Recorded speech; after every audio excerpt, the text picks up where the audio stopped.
Bihar police एवं Jharkhand police जैसे एग्जामों के लिए 100 अति महत्वपूर्ण प्रश्न जो आपके एग्जाम के लिए बहुत ज़्यादा इंपॉर्टेंट है, वो इंडियन पॉलिटी से है। इंडियन पॉलिटी से 100 प्रश्न है। आइए शुरू करते हैं। नमस्कार, मेरा नाम प्रियतम कुमार है और स्वागत है आपका मेरे यूट्यूब चैनल दिव्य नेत्रता विजन में। देखते हैं पहला प्रश्न आज का क्या कहता है। ग्राम पंचायत का निर्वाचन करना किस पर निर्भर करता है? तो ग्राम पंचायत का निर्वाचन करना राज्य सरकार पर निर्भर करता है। राज्य में राष्ट्रपति शासन से तात्पर्य राज्य में किसके शासन से है? तो राज्य के राज्यपाल के शासन से है, क्योंकि राष्ट्रपति खुद नहीं आते हैं शासन करने के लिए। अनुच्छेद 356 के तहत राज्यपाल की समस्तुति पर राष्ट्रपति शासन लगता है राष्ट्रपति के द्वारा। अगला है 3 नंबर, राष्ट्रपति राज्य में किस अनुच्छेद के तहत राष्ट्रपति शासन आरोपित करते हैं? तो अभी तुरंत बोले अनुच्छेद 356 के तहत। अनुच्छेद 356 के तहत। नेक्स्ट है 4 नंबर, इसको थोड़ा जूम कर देते हैं। नेक्स्ट है, राज्यसभा का पदेन अध्यक्ष कौन होता है? तो राज्यसभा का पदेन अध्यक्ष हमेशा उपराष्ट्रपति ही होता है। नेक्स्ट है, भारतीय संविधान किसके हटाने की व्यवस्था प्रदान नहीं करता है? तो राज्यपाल को हटाने की व्यवस्था नहीं करता है। नेक्स्ट है, कार्यकाल पूर्ण होने से पूर्व भारत के राष्ट्रपति को उनके पद से कौन हटा सकता है? तो संसद द्वारा महाभियोग लगाकर। संसद द्वारा महाभियोग लगाकर कार्यकाल से पूर्व भी राष्ट्रपति को हटाया जा सकता है, अनुच्छेद 61 के तहत, 61 के तहत। नेक्स्ट है, भारत के प्रधानमंत्री को कौन नियुक्त करता है? तो प्रधानमंत्री की नियुक्ति अनुच्छेद 75 के तहत राष्ट्रपति साहब करते हैं, एवं अन्य मंत्रियों की नियुक्ति भी राष्ट्रपति साहब ही प्रधानमंत्री की सलाह पे करते हैं। नेक्स्ट है, राष्ट्रपति के चुनाव में कौन भाग लेता है? तो राष्ट्रपति के चुनाव में भाग लेता है लोकसभा, राज्यसभा तथा विधानसभा के सभी सदस्य नहीं, केवल निर्वाचित सदस्य भाग लेते हैं। लेकिन 17वां संविधान संशोधन के द्वारा दिल्ली पांडिचेरी को भी जोड़ा गया था। अब जम्मू कश्मीर भी केंद्र शासित प्रदेश शामिल है राष्ट्रपति के निर्वाचक मंडल में। नेक्स्ट है, लोकसभा एवं राज्यसभा की संयुक्त बैठक कब होती है? तो संयुक्त बैठक होती है जब संसद सत्र शुरू होने पर संयुक्त बैठक होती है, या फिर दोनों सदनों में गतिरोध हो, ऐसे कंडीशन में संयुक्त अधिवेशन का प्रावधान है। तो मजा लेते रहिए क्लास का, सब लोग लाइक करते रहिए वीडियो को। नेक्स्ट है, कौन सा अधिकार केवल राज्यसभा को प्राप्त है? तो नवीन अभिलेखन मतलब नई अखिल भारतीय सेवाओं को शुरू करने का अनुमोदन करना हो, यह मतलब अखिल भारतीय सेवाओं के सृजन संबंधी ये जो अधिकार है, ये जो विधेयक है, सिर्फ और सिर्फ राज्यसभा में ही पेश किया जाता है। यह अनुच्छेद 312 के तहत, 312 नई अखिल भारतीय सेवा का सृजन है। अगला प्रश्न देखते हैं। अगला, सब लोग लाइन में रहिए, सब लोग देखते रहिए, वीडियो को देखते रहिए। राष्ट्रपति की मृत्यु होने या इस्तीफा देने पर राष्ट्रपति के कार्यकाल का कार्यभार का पालन उपराष्ट्रपति कब तक करेंगे? तो कब राष्ट्रपति जब मृत्यु हो जाता है या पद रिक्त होता है, तो ऐसे कंडीशन में कहा जाता है उपराष्ट्रपति भारत का राष्ट्रपति होगा, और वह उपराष्ट्रपति 6 महीना तक ही कर सकता है कार्यों का वहन, नहीं तो क्या हो जाएगा, कहा कि 6 महीना के अंदर चुनाव करवाना अनिवार्य है राष्ट्रपति का। नेक्स्ट है, संविधान सभा ने भारत के संविधान को कब स्वीकृत किया था? तो आपको पता है 26 नवंबर 1949 ईस्वी को संविधान सभा ने भारत के संविधान को अंगीकृत या स्वीकृति दिया था। तो यह सब बात आपको। नेक्स्ट है, भारतीय संविधान की प्रस्तावना में क्या लिखा है? प्रस्तावना में लिखा है, हम भारत के लोग अपनी संविधान सभा में इस संविधान को अपनाते हैं, मतलब अंगीकृत करते हैं, अधिनियमित करते हैं और इसे स्वयं को प्रदान करते हैं। बिक्री कर कौन लगाता है? तो बिक्री कर राज्य सरकार लगाता है। इकोनॉमिक्स और राज्य व्यवस्था दोनों चैप्टर से आप समझ सकते हैं 14 नंबर को। नेक्स्ट है 15 नंबर, भारत के सशस्त्र सेनाओं का सुप्रीम कमांडर कौन होता है, मतलब सर्वोच्च सेनापति कौन होता है? तो वो व्यक्ति है राष्ट्रपति। राष्ट्रपति ही सर्वोच्च कमांडर या सुप्रीम कमांडर होता है। केंद्रीय मंत्रिपरिषद किसके लिए उत्तरदायी होती है? केंद्रीय मंत्रिपरिषद लोकसभा के प्रति उत्तरदायी होती है, क्योंकि लोकसभा में बहुमत है तो मंत्रिपरिषद है, नहीं तो मंत्रिपरिषद नहीं बना रह सकता है। अगला देखते हैं, संसद के दोनों सदनों की संयुक्त बैठक की अध्यक्षता कौन करता है? तो व्यक्ति है लोकसभा अध्यक्ष। लोकसभा अध्यक्ष ही संयुक्त अधिवेशन का अध्यक्षता करता है। नेक्स्ट है, राज्यसभा के सदस्य के लिए न्यूनतम आयु सीमा कितनी है? तो राज्यसभा में कोई भी सदस्य बनेगा तो 30 वर्ष न्यूनतम आयु है, अनुच्छेद 80 के तहत राज्यसभा का गठन का प्रावधान है। नेक्स्ट प्रश्न है 19 नंबर, किसी राजनीतिक दल को राष्ट्रीय दल के रूप में किसको मान्यता दी जाती है? तो मतलब राजनीतिक रूप में राजनीतिक दल के राष्ट्रीय दल के रूप में मान्यता यदि उसे 4 या अधिक राज्य में राजनीतिक दल के रूप में मान्यता दी गई हो तो राष्ट्रीय दल के रूप में मान्यता दी जा सकती है, और बहुत सारा कारण है। आइए नेक्स्ट प्रश्न को देखते हैं। आप एक बार देख रहे हैं, बहुत सारा इंपोर्टेंट प्रश्न है। नेक्स्ट है, संविधान के किस अनुच्छेद में संसद को संविधान में संशोधन करने का अधिकार प्रदान करता है? तो वो कहता है अनुच्छेद 368 के तहत संविधान में संशोधन होगा। नेक्स्ट है, भारत में सर्वोच्च न्यायालय के जजों की सेवानिवृत्ति की आयु कितना है? तो जज रिटायर कब करेंगे सर्वोच्च न्यायालय यानी सुप्रीम कोर्ट में? 65 वर्ष में रिटायर करेंगे, जबकि उच्च न्यायालय के जजों की सेवानिवृत्ति की आयु 62 वर्ष है। नेक्स्ट नंबर है बाबू, संविधान का अनुच्छेद 370 किस राज्य पर लागू होता था होना चाहिए था, क्योंकि अब यह प्रावधान लगभग खत्म हो चुका है। जम्मू कश्मीर है। भारतीय संविधान का अनुच्छेद 19 प्रदान करता है 6 प्रकार की स्वतंत्रता है, जिसमें बोलने की स्वतंत्रता है, एकत्रित होने की स्वतंत्रता है, घूमने की स्वतंत्रता है, सभी 6 प्रकार की स्वतंत्रता है, बसने की सब प्रकार का स्वतंत्रता मिलेगा, कमाने की। नेक्स्ट है, राष्ट्रपति के निर्वाचक मंडल में होते हैं। तो राष्ट्रपति के निर्वाचक मंडल में होते हैं संसद तथा राज्य विधानमंडल के सभी निर्वाचित सदस्य निर्वाचित हो जाएगा। यहाँ केंद्रीय जो ये क्या नाम है, आज बहुत सर्दी है हमको फिर भी आपका क्लास ले रहे हैं। ये जो दिल्ली, जम्मू कश्मीर और पांडिचेरी केंद्र शासित प्रदेश है, यह तीनों भी भाग लेंगे राष्ट्रपति के चुनाव में। नेक्स्ट है, राष्ट्रपति राज्यपाल की नियुक्ति में किसकी सलाह देता है? तब प्रधानमंत्री की सलाह देता है राष्ट्रपति की नियुक्ति में। अनुच्छेद 74 के तहत ही कहा जाता है कि केंद्रीय मंत्रिमंडल सलाह देंगे राष्ट्रपति को ना। एक सेकंड, अगला प्रश्न देखते हैं। 26 नंबर क्या कहता है भाई? 26 नंबर कहता है अवित्तीय विधेयक को राष्ट्रपति कितनी बार लौटा सकता है? मतलब जो वित्तीय विधेयक नहीं है तो अवित्तीय विधेयक एक बार लौटा सकता है। आपको बता दें, धन विधेयक या वित्तीय विधेयक के मैटर में राष्ट्रपति को दस्तखत करना अनिवार्य होता है। धन विधेयक अनुच्छेद 110 है, जबकि 117 में वित्तीय विधेयक मिलेगा। नेक्स्ट है, संविधान के उद्देशिका में क्या वर्णित है? तो उद्देशिका में समाजवादी, पंथनिरपेक्ष, लोकतंत्र, गणराज्य, ये सब वर्णित है। आगे बढ़ते हैं। किस संविधान संशोधन बिल द्वारा भारत में मतदान की आयु 21 वर्ष से घटाकर 18 वर्ष तक कर दी गई? 61वां संविधान संशोधन 1989 ईस्वी में राजीव गांधी के समय में मतदाता की आयु 21 वर्ष से घटाकर 18 वर्ष कर दी गई है। नेक्स्ट है, संविधान के अनुसार लोकसभा के स्पीकर को उसके पद से कैसे हटाया जा सकता है? तो सदन के सभी सदस्यों के बहुमत द्वारा प्रस्ताव पारित हो उसके क्रम में हटाया जा सकता है। चलिए देखते रहिए, क्लास को लाइक भी करते रहिए। सब लाइक नहीं किए अभी भी, सब लोग लाइक करते रहिए। नेक्स्ट प्रश्न देखते हैं 30 नंबर। सभी 100 प्रश्नों को हम करवाएंगे अभी। नेक्स्ट है, भारतीय संविधान के अधिकांश उपबंधों का संशोधन किया जा सकता है। तो अकेली संसद द्वारा ही उपबंधों में संशोधन हो सकता है, संसद के बगैर ये संभव नहीं है। अध्यादेश के तहत होगा भी अनुच्छेद 123 में, लेकिन वो अध्यादेश बस 6 महीना तक ही कार्यरत रहता है। नेक्स्ट है, भारतीय संविधान का कौन सा अनुच्छेद राष्ट्रपति को लोकसभा भंग करने की शक्ति प्रदान करता है? तो अनुच्छेद 85 के तहत राष्ट्रपति साहब प्रधानमंत्री के समस्तुति पर लोकसभा भंग कर सकते हैं। भारत का संविधान कितने वर्षों को लागू होता था भाई? कितने वर्षों को लागू हुआ था? कितने वर्ष में, मतलब कब लागू हुआ था? 26 जनवरी 1950 को भारतीय संविधान लागू हुआ था, इसलिए इस दिन हम लोग गणतंत्र दिवस के रूप में मनाते हैं। नेक्स्ट है, भारतीय संविधान में नीति निर्देशक तत्व के समावेशन का क्या उद्देश्य है? तो नीति निर्देशक तत्व के समावेशन का क्या उद्देश्य था? उद्देश्य था सामाजिक और आर्थिक लोकतांत्रिक गणराज्य बनाने के लिए ये था, मतलब लोक कल्याणकारी राज्य की स्थापना करना है। नेक्स्ट है, रौलेट अधिनियम किस वर्ष में पारित किया गया? ये अधिनियम है, इतिहास और पॉलिटी दोनों हो जाएगा। 1919 में रौलेट अधिनियम पारित हुआ था और इसी के विरोध में जालियांवाला बाग हत्याकांड 13 अप्रैल 1919 को हुआ था। 35 नंबर देखते हैं भाई। 35 क्या कहता है? 35 कहता है किस अधिनियम द्वारा भारत में सांप्रदायिक निर्वाचक मंडल लागू किया गया? तो 1909 के मार्ले मिंटो सुधार के तहत ही लागू किया गया था। मुस्लिमों को पृथक निर्वाचन क्षेत्र दिया गया था। कांग्रेस ने इसे अस्वीकार किया था, लेकिन जब कांग्रेस और लीग समझौता 1916 का लखनऊ अधिवेशन होगा, जिसे लखनऊ पैक्ट कहते हैं, तो उसमें फिर हो जाता है, स्वीकार कर लेता है कांग्रेस ने भी। नेक्स्ट है, संघ लोक सेवा आयोग के सदस्य अपना इस्तीफा किसे सौंपता है? तो राष्ट्रपति को सौंपता है अपना इस्तीफा संघ लोक सेवा आयोग के सदस्य ने।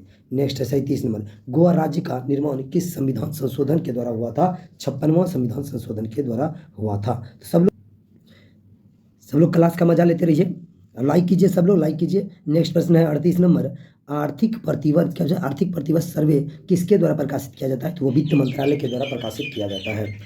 नेक्स्ट है, वह राज्य जो लोकसभा में निर्वाचित सदस्यों की दूसरी सबसे बड़ी संख्या भेजता है, तो वह राज्य महाराष्ट्र। आपको पता है कि महाराष्ट्र जनसंख्या के आधार पर भी दूसरा स्थान पे है, इसलिए महाराष्ट्र हो जाएगा। सबसे अधिक उत्तर प्रदेश भेजता है, क्योंकि उत्तर प्रदेश के पास जनसंख्या अधिक है। 40 नंबर प्रश्न है कि वह निर्वाचक मंडल जो उपराष्ट्रपति का चुनाव कराता है वह कौन है? तो उपराष्ट्रपति का चुनाव लोकसभा एवं राज्यसभा के सभी सदस्य करवाते भाग लेते हैं। तो ये इसमें सभी सदस्य भाग लेंगे, लेकिन राष्ट्रपति में सिर्फ निर्वाचित। नेक्स्ट है, फाइनेंस कमीशन यानी वित्त आयोग की नियुक्ति कौन करता है? तो वित्त आयोग की नियुक्ति राष्ट्रपति के द्वारा अनुच्छेद 280 के तहत करता है। 280 में वित्त आयोग का वर्णन मिलता है। अनुच्छेद 42 चलते हैं। 42 क्या कहता है सर? काफ़ी आसान है 42। कौन सा कर केंद्र सरकार के राजस्व का स्रोत नहीं है? तो केंद्र सरकार के राजस्व का स्रोत भू राजस्व कर नहीं है। नेक्स्ट, लोकसभा एवं या फिर वो राज्यसभा की संयुक्त बैठक कब होता है? तो संसद सत्र होने पर ये शुरू होता है। ये दोहरा दिया प्रश्न, कोई दिक्कत नहीं, मतलब संयुक्त अधिवेशन का प्रावधान है सर। राष्ट्रपति बुलाएगा लेकिन लोकसभा अध्यक्ष करता है इसका अध्यक्षता। नेक्स्ट, भारत की राष्ट्रीय आय का सबसे बड़ा भाग किससे प्राप्त होता है? तृतीय सेक्टर से होता है, जिसे आप थर्ड सेक्टर भी कहेंगे, थर्ड सेक्टर कहेंगे तो तृतीय सेक्टर से होता है। नेक्स्ट, संसद के दोनों सदनों के साथ साथ बैठक पर क्या होता है सर? तो एक बिल जिस पर दोनों सदन राजी नहीं था, यानी दोनों सदनों में गतिरोध था, ऐसे कंडीशन में संयुक्त अधिवेशन में बुलाया जाता है राष्ट्रपति के द्वारा। नेक्स्ट, 46 नंबर, भारत के संविधान में भारत का दूसरा नाम क्या है? तो भारत का संवैधानिक नाम आपको पता है, अनुच्छेद 1 कहता है भारत अर्थात इंडिया राज्यों का संघ का, मतलब दूसरा नाम क्या है? इंडिया है। संविधान क्या है सर? संविधान हिंद में कितने किस्म की इमरजेंसियाँ की शाखाएं मौजूद हैं? मतलब संविधान में भारत के संविधान में कितने प्रकार की इमरजेंसियाँ हैं? तो 3 प्रकार की इमरजेंसियाँ हैं। अनुच्छेद 352 है, 352, 356, 360। 360 अनुच्छेद 352, 56, 60 है। 352 कहता है राष्ट्रीय आपात, 356 कहता है राष्ट्रपति शासन, 360 कहता है वित्तीय आपात। याद रखिएगा 3 प्रकार का इमरजेंसी। नेक्स्ट, भारतीय संविधान का आप किस प्रकार वर्णन करेंगे? तो भारतीय संविधान का आप वर्णन करेंगे विश्व के सबसे विस्तृत संविधानों में से वर्णन करेंगे। नेक्स्ट, भारतीय संविधान में कितने तरह के आपातकाल का प्रावधान है? तो अभी तुरंत बोले 3 प्रकार का आपातकाल है, राष्ट्रीय आपात, राष्ट्रपति शासन, वित्तीय आपात। अनुच्छेद 352, 356 एवं 360।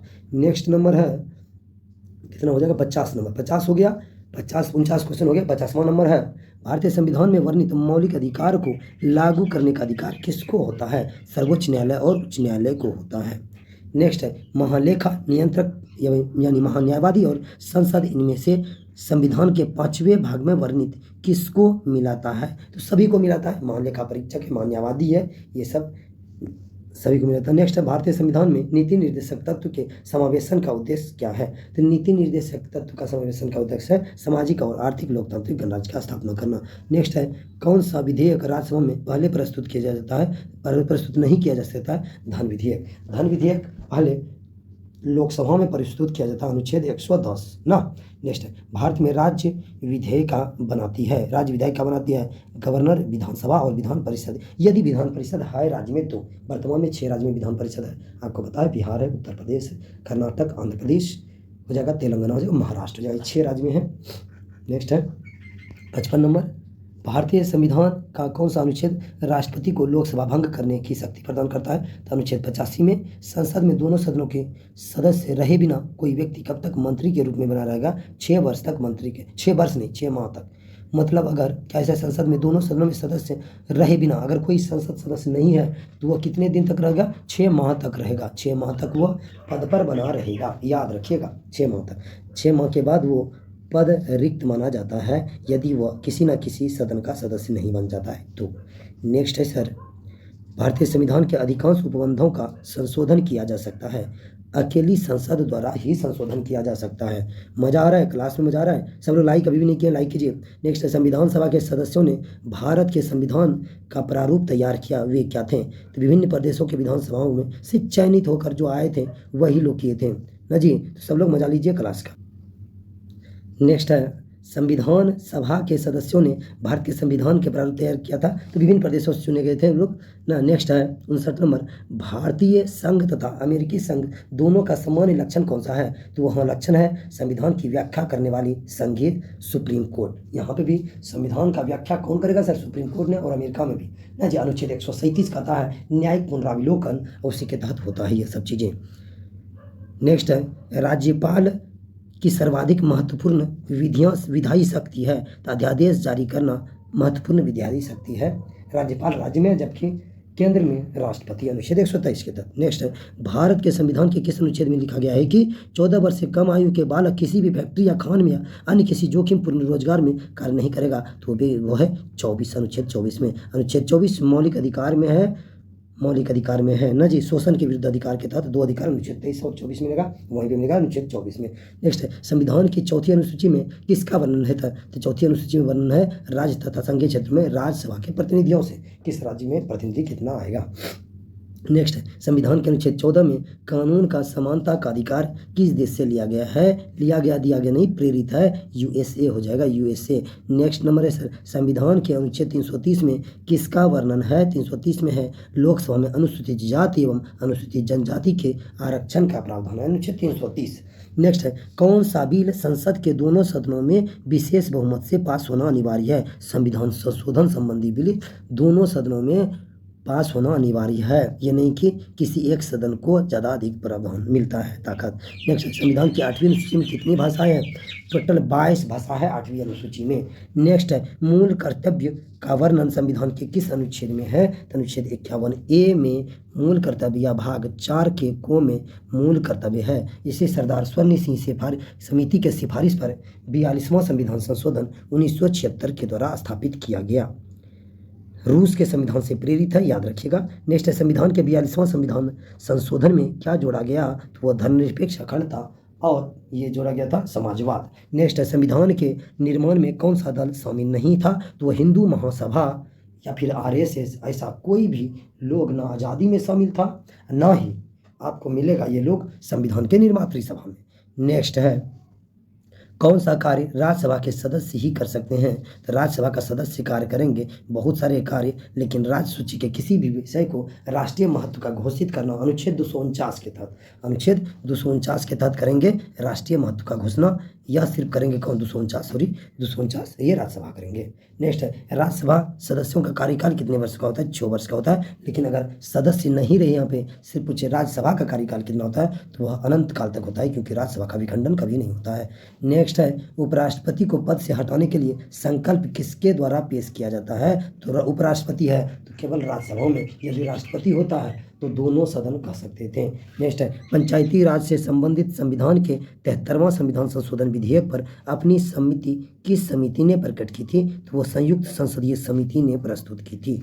आगे बढ़ते हैं, 74 नंबर क्वेश्चन क्या कहता है? भारतीय संविधान की मुख्य प्रस्तावना क्या है? तो विचार, व्यक्ति विश्वास, आस्था और उपासना की स्वतंत्रता है, स्वतंत्रता का अधिकार है। नेक्स्ट, भारतीय संविधान में नीति निर्देशक तत्व को कहाँ से लिया गया है? मतलब कहाँ से प्रेरित है? भाग 4 में नीति निर्देशक तत्व है आयरलैंड के संविधान से या आयरिश के संविधान से प्रेरित है। नेक्स्ट नंबर है बाबू, नेक्स्ट नंबर है 76 नंबर। 76 नंबर है, संविधान के किस अनुच्छेद में संसद को संविधान में संशोधन करने का अधिकार प्रदान करता है? तो वह है अनुच्छेद 368। नेक्स्ट है, संविधान में संशोधन किससे नहीं किया जा सकते हैं भाई? जन्म संग्रह से नहीं किया जाएगा, जनमत संग्रह से नहीं किया जाएगा। चलिए नेक्स्ट प्रश्न की ओर बढ़ते हैं। 78 नंबर क्या कहता है? 78 कहता है, राज्यसभा को अस्थायी सदन क्यों कहा जाता है? क्योंकि इसे कभी भी भंग नहीं किया जा सकता, इसलिए इसे राज्यसभा को अस्थायी सदन कहेंगे। नेक्स्ट है, जुलाई 1946 में बनी संविधान सभा यानी कॉन्स्टिट्यूशन असेंबली के सदस्य में कौन नहीं था? तो महात्मा गांधी नहीं था, जुलाई 1946 में बना था जी। नेक्स्ट है, सबसे लंबे लिखित संविधान वाला कौन सा देश है? वो भारत है। नेक्स्ट है, 2 या अधिक राज्य व संघीय प्रदेश के लिए एक सामान्य उच्च न्यायालय की स्थापना किसके द्वारा किया जाएगा? तो वो संसद द्वारा कानून बना के किया जाएगा और राष्ट्रपति उस पर सहमत करेंगे। नेक्स्ट है, कौन भारत की संविधान निर्मात्री सभा में संवैधानिक सलाहकार थे? तो वह व्यक्ति BN राव थे। नेक्स्ट है, अनुच्छेद 31 अक्टूबर 1947 को जब भारत की संविधान सभा पुनर्गठित हुई तब घटी हुई सदस्य संख्या कितनी थी? 299 थी, क्योंकि उस दिन क्लियर हो गया कि मुस्लिम लीग इसका बहिष्कार करेगा, मुस्लिम लीग साथ नहीं दिया। नेक्स्ट है, मौलिक अधिकारों में संशोधन करने के लिए कौन सक्षम है? तो वह व्यक्ति है संसद। फंडामेंटल राइट में भी संशोधन हो सकता है, संसद कर सकती है, लेकिन मूल ढांचा में चेंज नहीं होगा, क्योंकि मूल ढांचा का व्याख्या सुप्रीम कोर्ट करेंगे। अगर मूल ढांचा में भी संशोधन हो जाएगा तो फिर सुप्रीम कोर्ट उस स्तर तक खारिज कर देंगे। नेक्स्ट है, राज्यसभा के सदस्य के लिए न्यूनतम आयु 30 वर्ष है। गवर्नर द्वारा जारी किया गया अध्यादेश किसके द्वारा कैसे मंजूर किया जाता है? तो विधानमंडल द्वारा मंजूर किया जाएगा, क्योंकि गवर्नर राज्य में होता है, मतलब राज्यपाल को ही गवर्नर कहा जाता है। नेक्स्ट है, सर्वोच्च न्यायालय ने किस मुकदमे में यह बनाए रखा कि प्रस्तावना संविधान का भाग नहीं है। तो बारी मुकदमा में सुप्रीम कोर्ट ने कहा कि प्रस्तावना संविधान का अंग नहीं है, जबकि केशवानंद भारती केस 1973 में कहा कि अपना ही निर्णय को चेंज कर दिया था और कहा प्रस्तावना भी संविधान का अंग है। तो सोचिए, सुप्रीम कोर्ट को अपना निर्णय बदलने का अधिकार है। नेक्स्ट है, उच्चतम न्यायालय अपने दिए गए फैसले पर पुनर्विलोकन किस अनुच्छेद के अधिकार करता है, आधार पर करता है? अनुच्छेद 137 के तहत न्यायिक पुनराविलोकन करेंगे। नेक्स्ट है, फाइनेंसिंग कमीशन वित्त आयोग की नियुक्ति कौन करता है? तो राष्ट्रपति करता है, राष्ट्रपति करता है। नेक्स्ट नंबर है 90 नंबर, क्या है सर, भारत के राष्ट्रपति द्वारा राज्यसभा में कितने सदस्य मनोनीत किए जाते हैं? तो 12 सदस्य को राष्ट्रपति साहब राज्यसभा मनोनीत कर सकते हैं। लोकसभा में 2 सदस्य था अनुच्छेद 331 के तहत, लेकिन अब ऐसा कोई प्रावधान है नहीं है। नेक्स्ट नंबर है, गवर्नर की नियुक्ति कौन करता है? तो राष्ट्रपति करता है, मतलब राज्यपाल की नियुक्ति राष्ट्रपति करता है। नेक्स्ट है, भारत का कंसोलिडेंट फंड एवं नियंत्रण पर्यवेक्षण कौन करता है? उसका नियंत्रण रखरखाव कौन करता है? संसद करता है। नेक्स्ट है, लोकसभा के स्पीकर का चुनाव कौन करता है? तो लोकसभा स्पीकर के चुनाव लोकसभा सदस्य द्वारा किया जाता है, मतलब स्पीकर का अध्यक्ष। नेक्स्ट, भारत के सशस्त्र सेनाओं का सुप्रीम कमांडर कौन होता है? तो वो राष्ट्रपति होता है। नेक्स्ट है, संसद के दोनों सदनों की संयुक्त बैठक की अध्यक्षता कौन करता है? तो वो व्यक्ति लोकसभा अध्यक्ष है। नेक्स्ट नंबर है, राज्यसभा का पदेन अध्यक्ष कौन होता है? तो भारत का उपराष्ट्रपति राज्यसभा का पदेन अध्यक्ष होता है। नेक्स्ट है, ऑल इंडिया सिविल सर्विसेज के सदस्यों की नियुक्ति कौन करता है? तो वो व्यक्ति राष्ट्रपति साहब है। नेक्स्ट नंबर है, संसद किसके बिना काम नहीं कर सकता है? तो संसद सदस्य के बिना काम नहीं कर सकता है, क्योंकि जब संसद में सदस्य रह भी नहीं करेगा, संसद का कोई महत्व रहेगा? बताइए। नेक्स्ट है, संसद के दोनों सदनों की सम्मिलित बैठक कब बुलाई जाती है? सम्मिलित बैठक बुलाई जाती है ऐसे बिल पर विचार और उसे पारित करना जिस पर दोनों सदनों में मतभेद हो। नेक्स्ट नंबर है 100 नंबर। नेक्स्ट नंबर है, कार्यकाल पूर्ण होने से पूर्व भारत के राष्ट्रपति को अपने पद से कौन हटा सकता है? तो संसद द्वारा महाभियोग लगाकर अनुच्छेद 61 के तहत। ये था 100 प्रश्नों का सीरीज। सब लोग लाइक करें वीडियो को, चैनल को सब्सक्राइब करें, अधिक से अधिक लोगों को शेयर करें, क्योंकि अधिक से अधिक लोगों को लाभ इस चैनल से मिलेगा। आप लोग शेयर नहीं करते, शेयर किया कीजिए। चलिए, धन्यवाद वीडियो देखने के लिए, बाय।